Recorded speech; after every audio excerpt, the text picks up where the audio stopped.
In this video, I'm going to be reviewing the 8BitDo SN30Pro Plus Bluetooth Controller. This is Steve from Restalgia, and let's get started.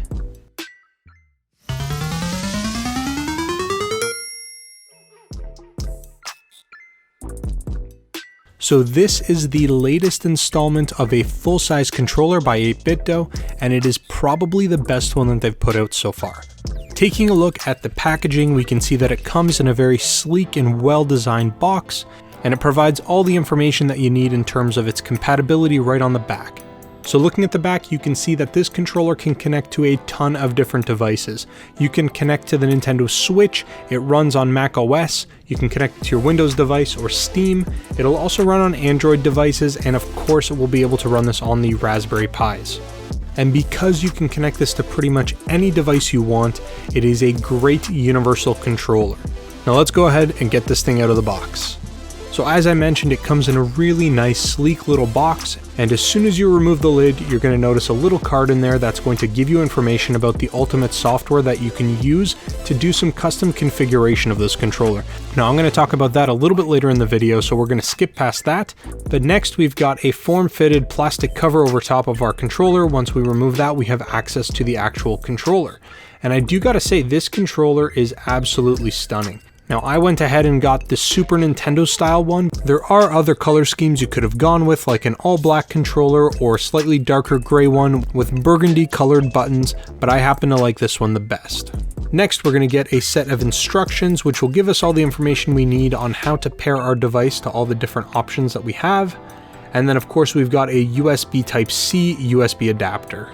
The controller comes with a 1000 mAh lithium-ion battery that's rechargeable, and that would come with about 20 hours of play, and it takes about 4 or so hours to get a full charge out of it from empty. The buttons themselves actually feel really good on this controller. I'm very impressed with the quality.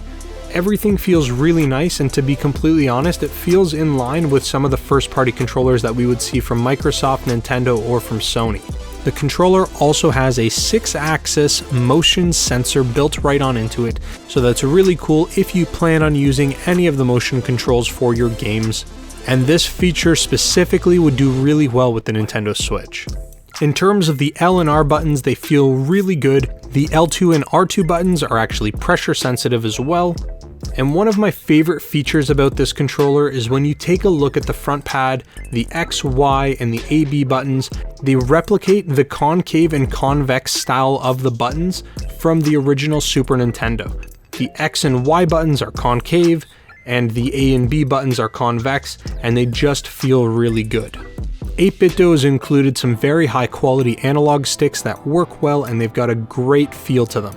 The controller has all the different types of buttons that you're going to need, from your standard gameplay buttons to the addition of a home button, as well as a button just below your D-pad that would replicate the share option on your Joy-Cons or on a PlayStation 4 controller. The form factor of the controller fits really well in your hands. They've designed it off of the Super Nintendo style controller, so you do have that very classic Super Nintendo look, but they've added on the palm grips, which makes the controller so very comfortable to hold in your hand. In terms of form factor, you would look at this and you would say it looks a lot like a PlayStation 4 controller, and that's totally fine with me because I actually think the PlayStation 4 controller or any of the DualShock controllers really are my favorite style of controller to use. Overall, this is a huge hit from 8BitDo, and it looks really good. Now before I show you guys some connectivity and gameplay, they do actually have a custom software that looks really good, and it's got a whole host of different features on it. You can essentially remap your buttons to whatever you want, so if you're using it for playing retro emulation, you can actually remap any of the keys to put them in any position you want, and that is something that is very valuable and very handy. Additionally, you can adjust the sensitivity of the analog sticks, as well as make adjustments to the pressure control on the L2 and the R2 buttons. But one of the coolest features about the software is that it allows you to create macros. If you're not sure what a macro is, it essentially allows you to put in a bunch of different button combinations and assign it to a specific button. For example, if you're playing Street Fighter, you can set a macro for the down right command as your L2 button, and when you press L2 and then you press punch, it'll do your special move just by pressing those two buttons one after another. Now, a lot of people don't like this and definitely not something you're going to want to use in competition, but it is something that is pretty handy, and it is pretty cool to actually have those options available to us with this controller. Another cool thing about this controller is that it has extra accessories that can be purchased for it. And one of my favorite accessories to use with this is a clip that allows you to attach your smartphone or any essentially smaller screen directly above the controller. And it works really well for playing any sort of mobile game or emulation game on your cell phone. The clip comes in two different pieces. The first one just snaps into place, and the second one actually slides into place attached to the top of it. And then from here, you've got a spring-loaded mechanism to adjust for different sizes of different smartphones. In terms of getting it paired with any of your devices, it's actually really simple. It's as simple as holding the sync commands on the controller for your specific device. It gets automatically put into pair mode, and it's really simple to find it, access it, and just get it up and running.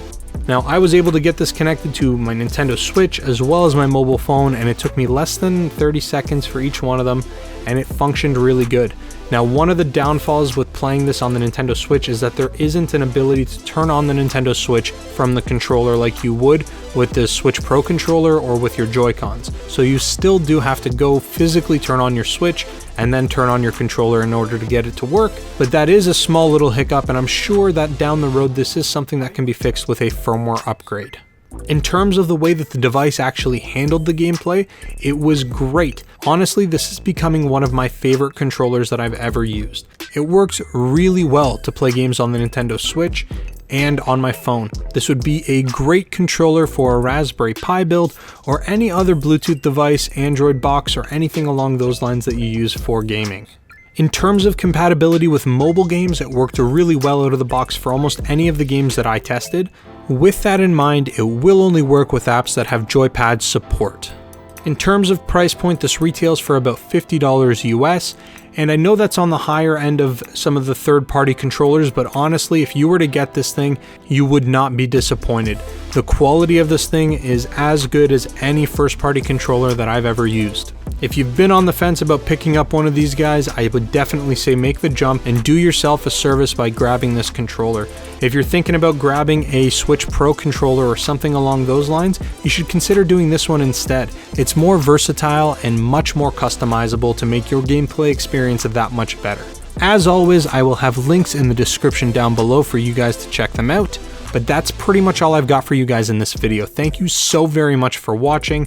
Please subscribe to the channel and give the video a thumbs up. But that's all I've got. Thank you so very much for watching, and I'll talk to you guys again real soon.